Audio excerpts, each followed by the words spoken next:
Hi guys, welcome back to my channel. If you're a mom and you're wondering how to reduce your milk supply if you have an oversupply or how to stop your milk production completely, keep on watching. I'm going to share with you the 4 tips that I used to completely stop my milk production, and it took me 3 to 5 days. I say 3 to 5 days because this breast took 3 days to completely stop my milk production and this breast took 5 days. I exclusively pump, so if you breastfeed your baby, just try to apply the tips that I use for pumping for your nursing sessions. Just a reminder, this is part 3 of a 3-video series that I have filmed here on my channel. So the first one was how to increase your milk supply, the second one was Spectra versus Medela, which pump is better, and then this one here is how to decrease or completely stop your milk production.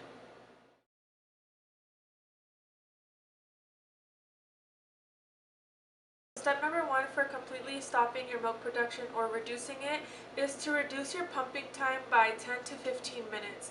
So if you pump for 30 minutes, try to now pump for 20 minutes. If you pump for 45 minutes, try pumping for about 30 to 35 minutes. Being consistent in reducing the amount of time that you're pumping or nursing for is very, very important because you're getting your body used to not trying to produce so much milk. You don't want to produce so much milk, so you're going to be pumping for a less amount of time. It's going to feel weird, especially if you were exclusively pumping and you have an oversupply, to decrease your pumping sessions by this amount of time. It's going to feel like, no, like I still have so much milk, I need to get it out, I need to get it out. But no, you do not. You need to just stick to it. I promise it's going to help. It's going to feel weird, you're still going to feel full, but it is going to help in decreasing your supply or completely getting rid of it.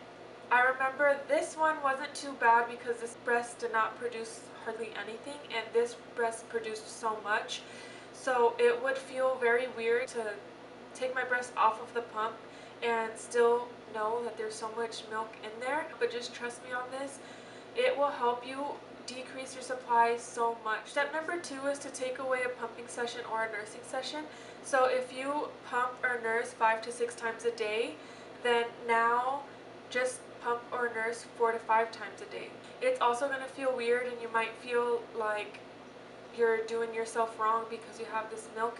You have so much milk producing inside, but remember that you are training your body to not produce so much milk. You're training your body to decrease the milk supply because you don't need as much as you were supplying. Step number 3 is to apply cabbage leaves to your breast. I know this sounds super weird, but it is actually very effective. I would recommend that you purchase 2 to 3 cabbage heads and just keep them on all day, especially if you have a high milk supply and you're really trying to cut that down, or you're trying to just get rid of your milk production completely. It is very important and very effective if you use cabbage leaves on your breasts and leave them on all day long. So I'd recommend that you change them every few hours. Every time that the baby eats, make sure that you're changing them. That's what my method was. I think that really helped in absorbing all the milk because I was very skeptical about this method. I didn't think that it worked. I thought that it was silly to place cabbage leaves on your breast. Like literally, I would have them just a few leaves on and just have them on all day, and I thought that was weird. And there were actually a couple times that I ran into the house and forgot that I had cabbage leaves on me, so it looked a little lumpy here, but like it was super effective. It was probably my favorite tip out of all of these is to use cabbage leaves. The reason that this method is so effective is because the cabbage leaves actually absorb some of the fluid in your breast area, so it helps in reducing the fullness in your breast tissue. This is like insane to me and super weird, but it really helped, and I recommend that you try this tip even if you're a little on the edge about it, because I was there too, but it did make a difference in my journey of completely stopping my milk production. Okay, moving on to tip number 4, it's wear a sports bra.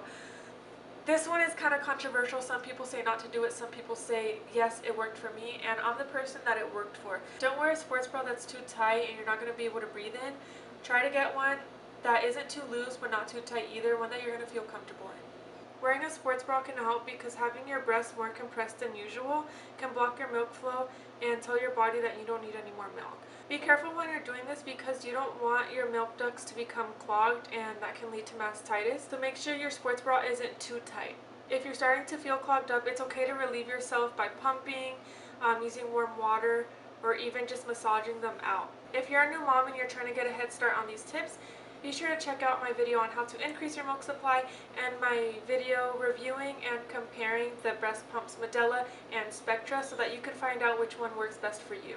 Thank you guys for watching. Don't forget to like, comment, and subscribe. And also share this video with a new mom or mom-to-be so that they have access to these tips when they need them.